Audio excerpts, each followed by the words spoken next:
Resolution 80/1 of 19 September 2025, I give the floor to the distinguished observer of the Observer State of Palestine to introduce an address by the head of the state.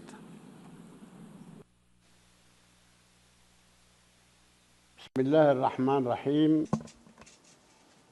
In the name of God the Merciful, the Compassionate, Her Excellency Annalena Baerbock, President of the General Assembly, His Excellency Antonio Guterres, Secretary General of the United Nations, Your Excellencies, Highnesses, and Heads of Delegations, may the mercy and blessings of God be upon you. I speak to you today after almost 2 years in which our Palestinian people in the Gaza Strip have been facing a war of genocide, destruction, starvation, and displacement waged by the Israeli occupation forces, in which they killed and injured more than 220,000 Palestinians, the majority of whom are unarmed children, women, and the elderly. A war in which they displaced hundreds of thousands and prevented the entry of food and medical supplies and caused the starvation of 2 million Palestinians. They imposed a stifling siege on an entire people and destroyed more than 80% of homes, schools, hospitals, churches, mosques, facilities, and infrastructure. What Israel is carrying out is not merely an aggression. It is a war crime and a crime against humanity that is both documented and monitored, and it will be recorded in history books and the pages of international conscience as one of the most horrific chapters of humanitarian tragedy in the 20th and 21st centuries.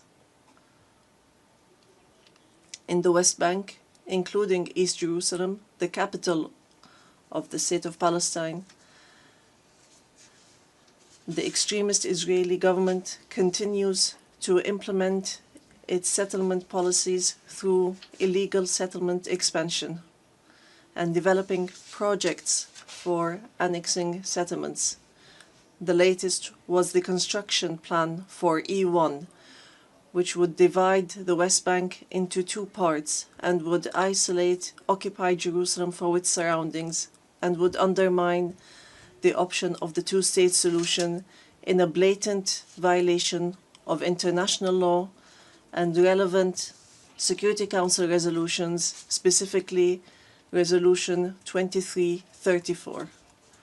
Furthermore, the Israeli Prime Minister announced a plan for what he calls Greater Israel, which we reject and completely deplore, and which involves expanding into sovereign Arab states.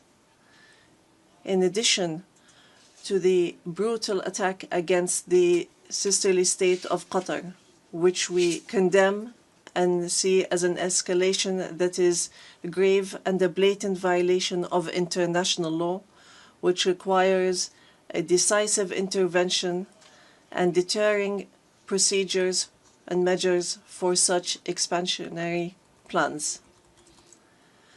With official support and through increasing facilities, the terrorism of settlers increases. They burn homes and fields, they uproot trees and attack villages and attack unarmed Palestinian civilians. In fact, they kill them in broad daylight under the protection of the Israeli occupation army.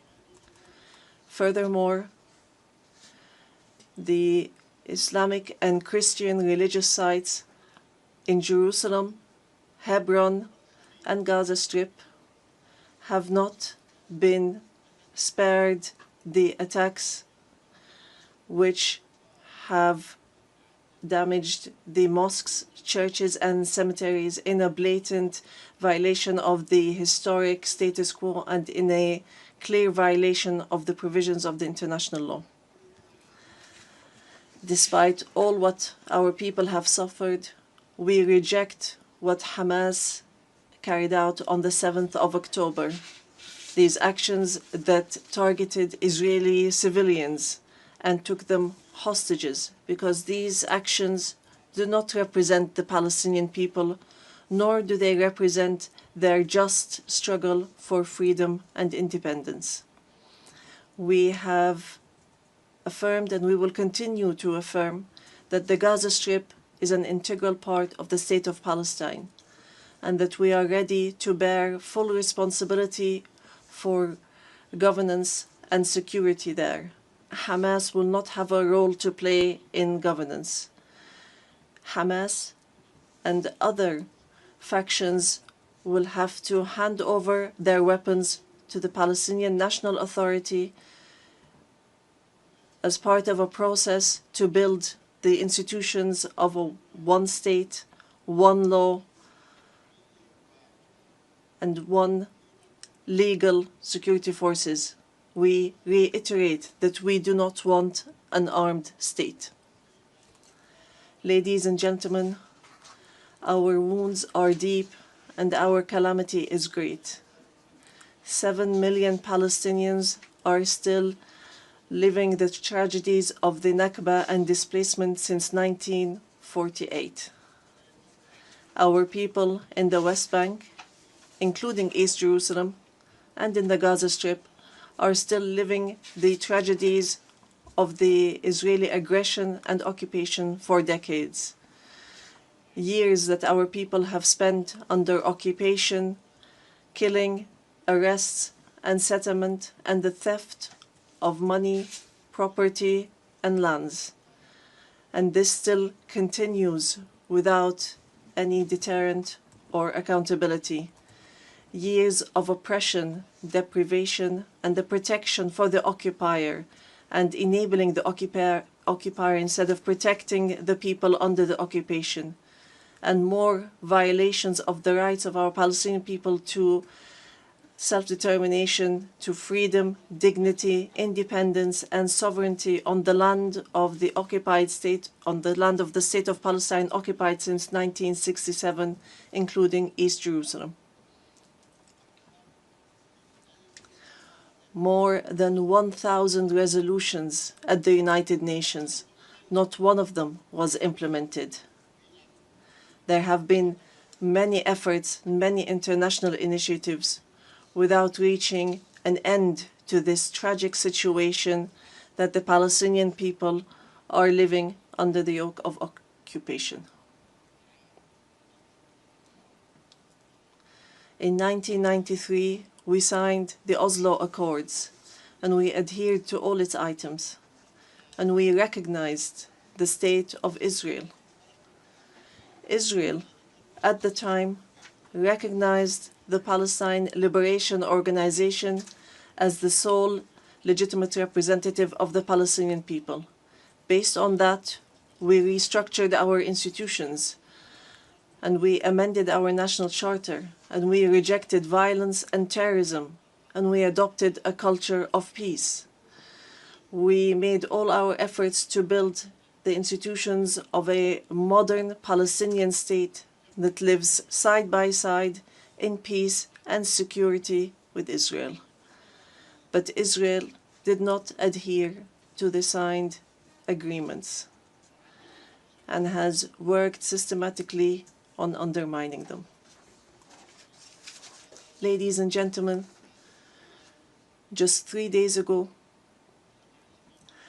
we met at a high-level international conference in New York under the joint chairmanship of France and the Kingdom of Saudi Arabia, with wide-scale international presence and united positions that expressed a genuine international will to put an end to this historic conflict by recognizing the state of Palestine, ending the occupation, and returning hope to both the Palestinian and Israeli people.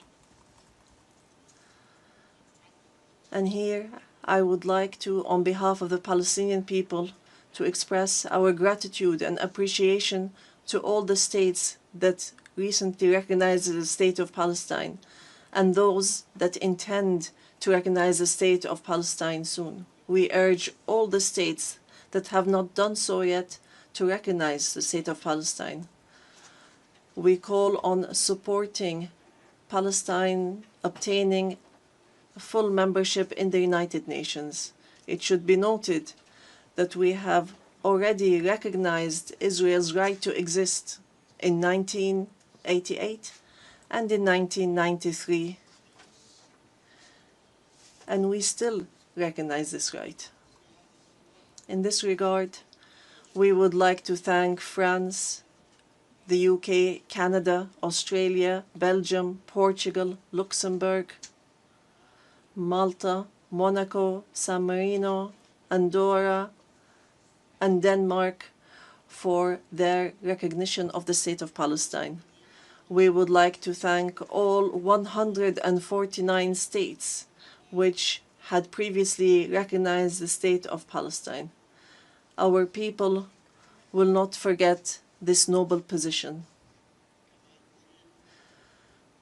We would also like to commend the role of the chairmanship of this conference, the Kingdom of Saudi Arabia and France, and also the United Kingdom. We would also like to thank all the states that headed the various working groups and those which participated and continue to participate in the International Alliance for Peace.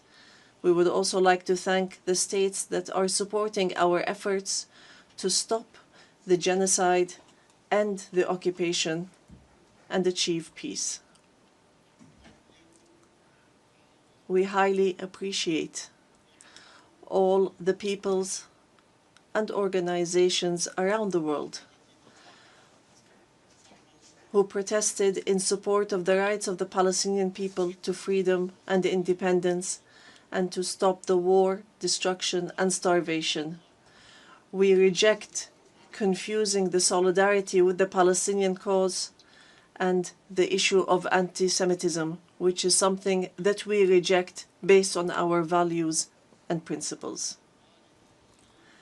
Within the framework of welcoming the outcomes of the International Conference for Peace, we reiterate today before the General Assembly the following points. First, the need for an immediate and permanent end to the war in Gaza. Second, the entry without conditions of humanitarian aid through United Nations organizations, including the UNRWA, and to stop using starvation as a weapon. And here we would like to thank the brotherly and friendly states and organizations that have been sending aids. Third, the release of all hostages and prisoners on both sides. Fourth, the complete withdrawal of the occupation from the Gaza Strip and the rejection of the plans for displacement and putting an end to settlement, the terrorism of settlers, and the theft of Palestinian lands and property under the headline of annexation, and stopping the aggression against the status quo in holy sites. These are all unilateral actions that undermine the two-state solution in Gaza, the West Bank, and Jerusalem.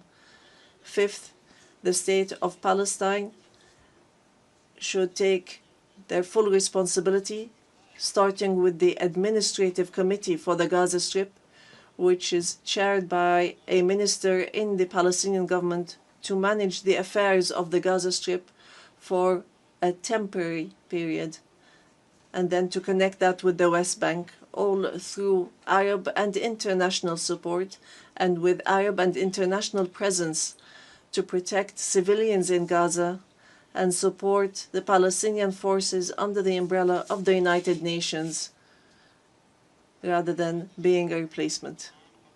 Sixth, to guarantee that the residents of the Gaza Strip remain on their lands without displacement, and to implement a recovery and reconstruction plan in both the Gaza Strip and the West Bank. Seventh, releasing the Palestinian tax money that is being held by the State of Israel unjustly, and lifting the economic siege and the barriers from the Palestinian cities, villages, and refugee camps.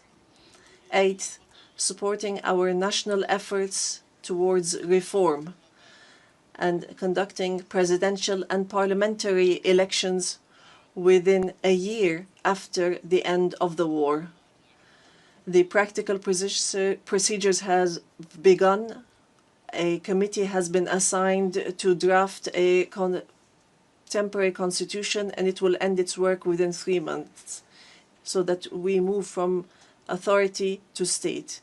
We want a modern and democratic state that abides by international law, the rule of law, and multilateralism, and the peaceful transition of power.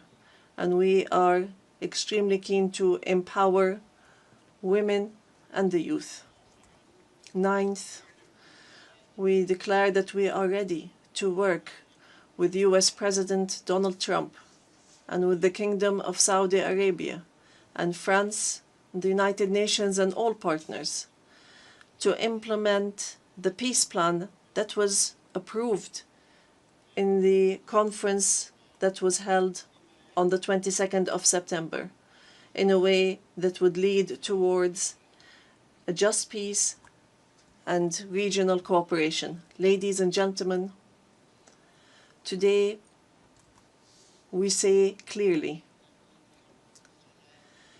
peace cannot be achieved if justice is not achieved. And there can be no justice if Palestine is not freed.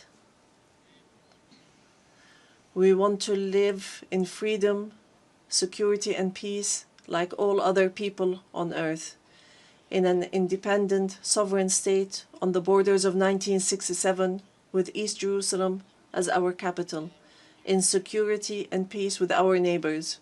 We want a modern civilian state that is free of violence, weapons, and extremism, one that respects law, human rights, and invests in people, development, technology, and education, not in wars and conflict.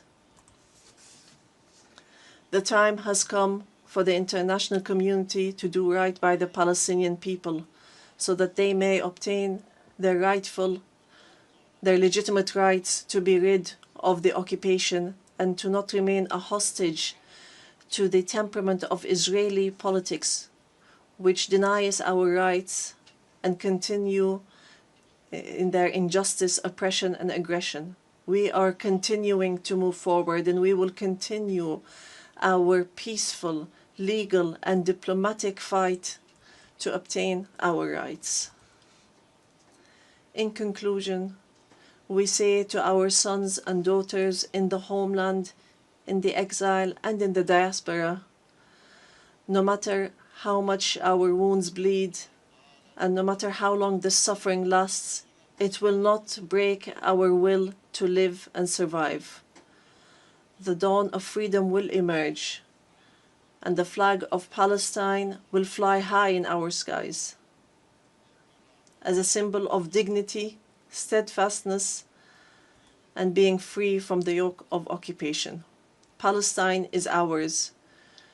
Jerusalem is the jewel of our heart and our eternal capital. We will not leave our homeland. We will not leave our lands. Our people will remain rooted like the olive trees, firm as the rocks.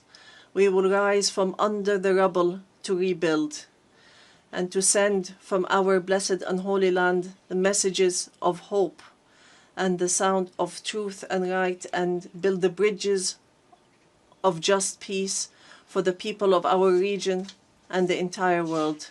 May the peace and mercy and blessings of God be upon you.